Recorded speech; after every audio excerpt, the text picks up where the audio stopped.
Hey everybody, welcome back. We are doing a little mini series based on me picking Jeremy Poling's brain. This is him right here from NFM Lending. He's a top-notch loan originator, and I am picking his brain on some questions that I have throughout the mortgage industry, mortgage products, different things. And so right now, my question is, when I do a quick Google search, the top 4 fears that people have on the buying loan process is going to be the credit score is too low, too much debt, not enough income, interest rate is too high. They want to think it might come down. We'll get your thoughts on that.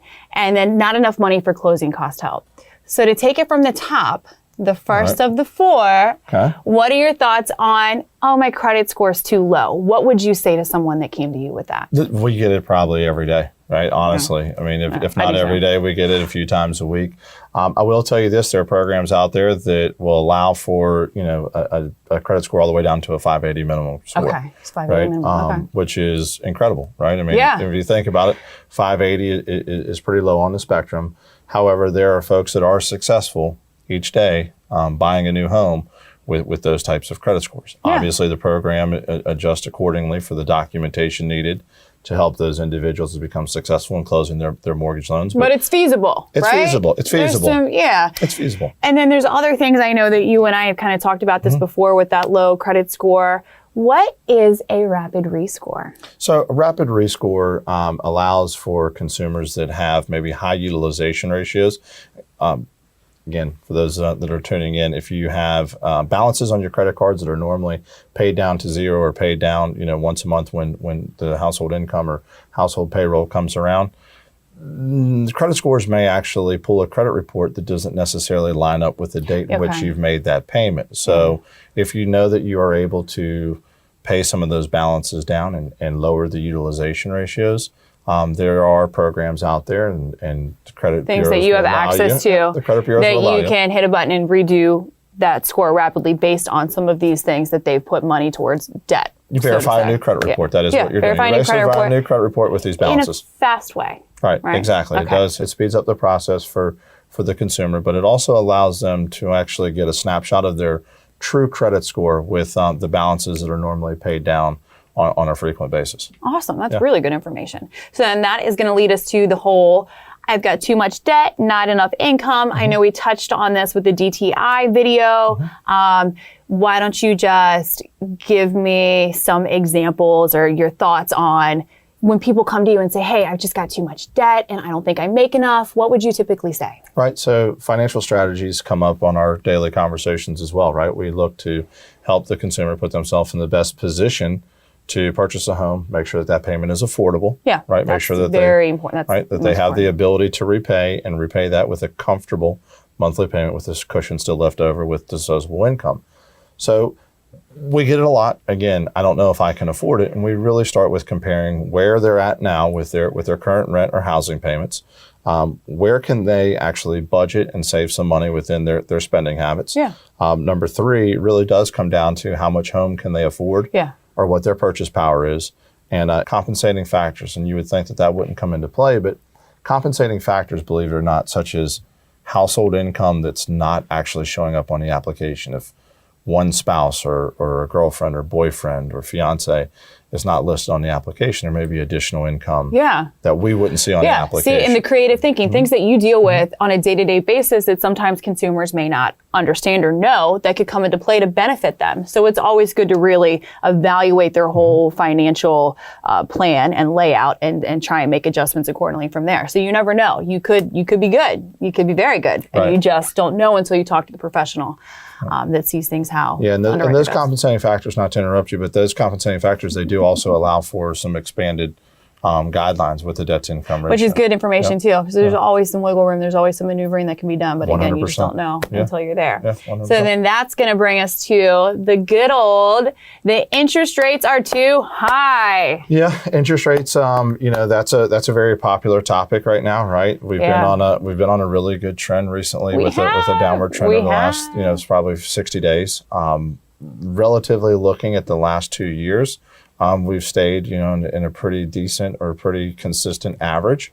Interest rates are just like any other type of commodity that trades on Wall Street, right? You have your ups, you have your downs, and it's not necessarily based upon the consumer as an individual, but really how the global markets are reacting to certain things that are happening around the world, right? It all kind of transpires together. Their markets. So you'd be surprised, right, with how mortgage interest rates fluctuate.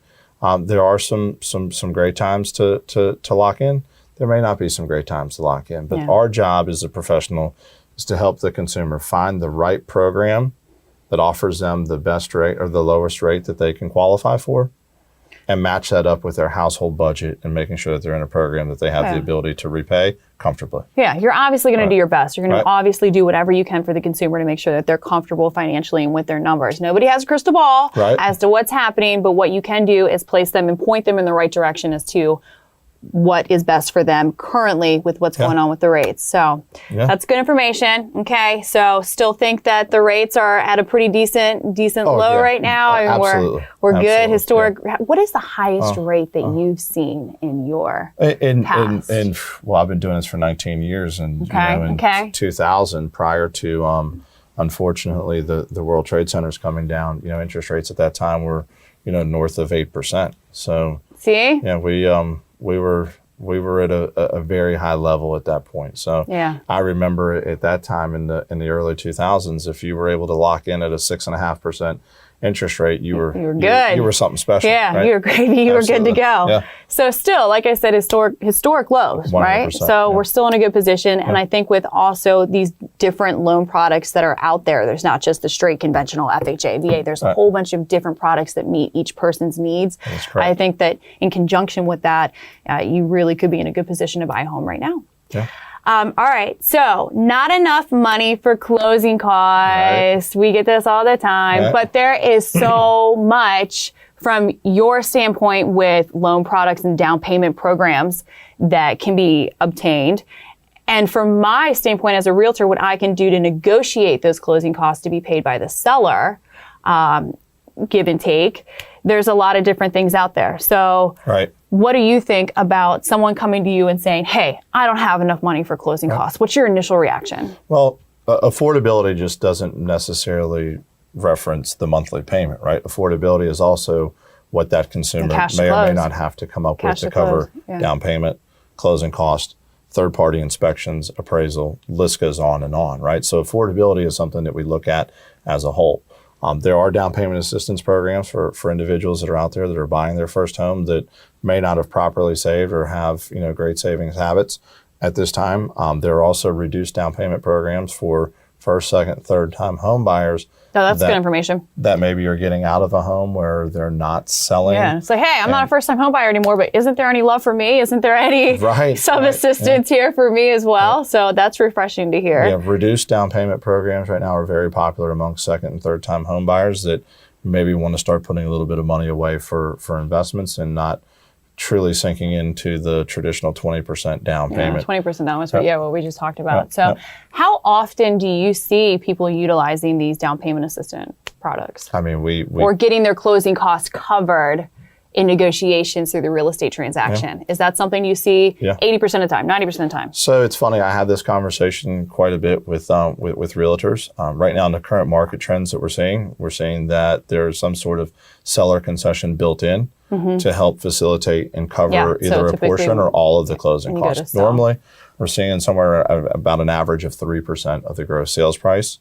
The other side of that question with the down payment assistance, I would say probably a good 15 to 20% of our applications right now. That's awesome. For first-time home buyers. It's awesome to see people utilizing that benefit. Yeah, because it's a benefit out there that people should take advantage of if they can. So that's good information. Absolutely. That's why those programs are there. All right. Well, thank you for all of that fabulous information and helping me to educate me. And then in turn, I can convey that to my clients. So thank you guys for tuning in and hanging out with us. If you have any questions in regards to the mortgage industry or mortgage loan products, feel free to reach out to this guy right here, contact below, and feel free to reach out to me as well if you have any questions on buying or selling. Thanks so much.